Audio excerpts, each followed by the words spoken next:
Hi, my name is Steven, and every single month I help you stay grounded and focused through mindfulness and movement. The theme of this month's Heart Mind Moment is this idea that our greatest teachers aren't always the ones that we expect. Sometimes they come disguised as challenges, disruptions, or even discomfort. I want to share with you how people, places, or circumstances have triggered me, disrupted my plans, or even caused a certain level of discomfort. I sometimes fight against what is. I resist, I try to control, but sooner or later, if I can move towards acceptance, I suffer less. I want to share with you this experience that I'm currently working with that has gotten me thinking about this, and this is really the heart of why I want to talk about this month, is that I have a neighbor that lives down the hall, and she has some mental health issues, and she has a very big dog, and the dog is very loud and very aggressive, and it often barks throughout the day and in the evening, and whenever it leaves its apartment and goes down the hallway, it barks and growls and runs down the hall, and she's chasing after it. The dog is definitely the alpha. Sometimes when I hear this barking, it will startle me, and I would love for it to stop. But honestly, I have no control over it. I can complain to management, I could have words with her in the hallway, but I don't have the power to actually change anything. So it's been really important for me to learn how to not resist this situation. And honestly, look at her as, and this dog too, as a teacher of patience, a teacher of resilience, a teacher of humility. And once I've been able to think about it in that respect, I've been able to slowly loosen my grip around it. And also acknowledge that the times when I feel inconvenienced by the noise are actually just a few moments out of a day. The majority of the day is quiet and peaceful. So it really depends upon what I choose to focus on.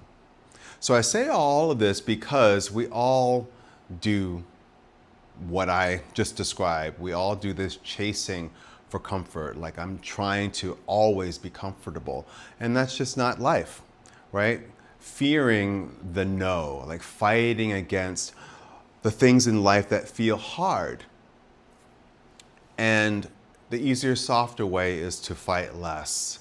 So I want to share with you a couple of questions to help us dive into this a little bit more deeply. Why do we crave comfort?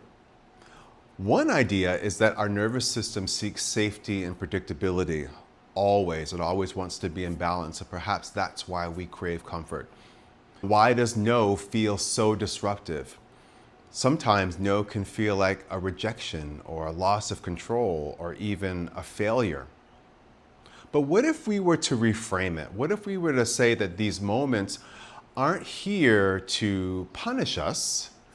They're actually here to teach us something if we're open to the lesson.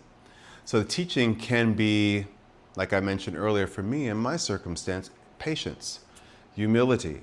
It could be resilience, surrender, flexibility, or even just a deeper self-awareness.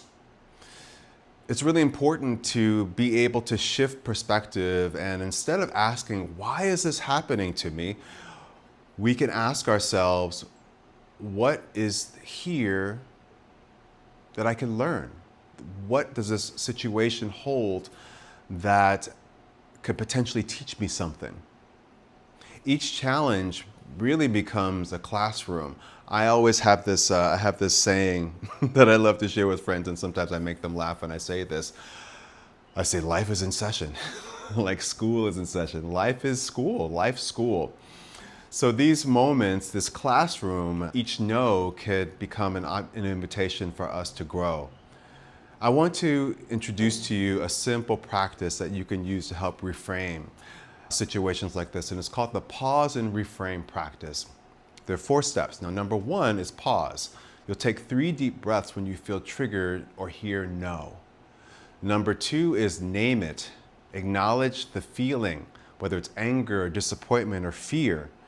Number 3 is ask, what could this moment be teaching me? And number 4 is shift. See the challenges as not an obstacle, but as a teacher. I've said a lot. As always, I say a lot in these Heart and Mind moments, and I just want to take a moment to teach you a little simple movement that could help you integrate this topic, this discussion. And this exercise is called Bamboo in the Wind. It's one of my favorite Qigong exercises. Bring your legs and feet close together. Bend your knees. Place your hands on your lower belly. You can soften your gaze or close your eyes and just breathe in deeply into your belly. Feel your belly expand. And then as you breathe out, feel your belly soften. And as you breathe deeply into the center of your body, I invite you to just allow your body to gently rock and sway like a bamboo tree in the wind. In Qigong, a principle of movement is resiliency, and that's that idea that we should strive to be as flexible as we are strong, like a bamboo tree. So a bamboo tree is strong, it can withstand the gusts of wind, but it's also flexible so that when the wind blows, it's able to move with the wind and not snap and break, provided that the bamboo tree is healthy. So we want to be like that bamboo tree. We want to be strong, equal parts strong and flexible, physically, emotionally, and mentally. So just allow your body to move like a bamboo tree in the wind. Try not to force movement, just allow your body to do what it naturally wants to do. Just release and let go.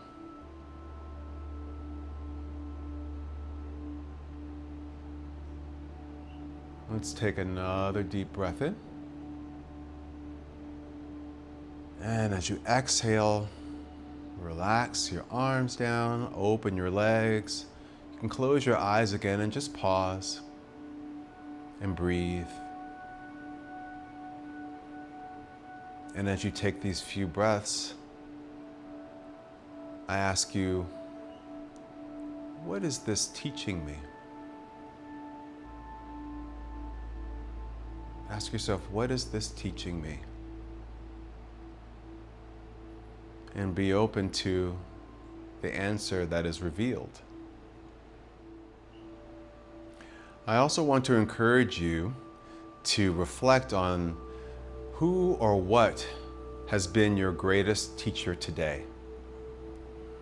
Was it a person, a situation, or even a limitation you faced? And carry this affirmation with you as well. I welcome life's teachers with curiosity, courage, and compassion. And when we stop fighting reality and lean into acceptance, we suffer less and we learn more. Before I let you go, I just want to let you know about some of my offerings. SWE Studio is my membership community. It's a sacred sanctuary for movement and mindfulness for people in recovery, as well as sober, curious people, or anyone who is going through a transformation in their life. Take advantage of a free 2-week trial. I've also recently created a meditation called Grounded in Sobriety. It's totally free, available to you. All the details are in a link in my bio. Thank you so much for joining me this month, and I look forward to seeing you all again very soon. Be well. Many blessings.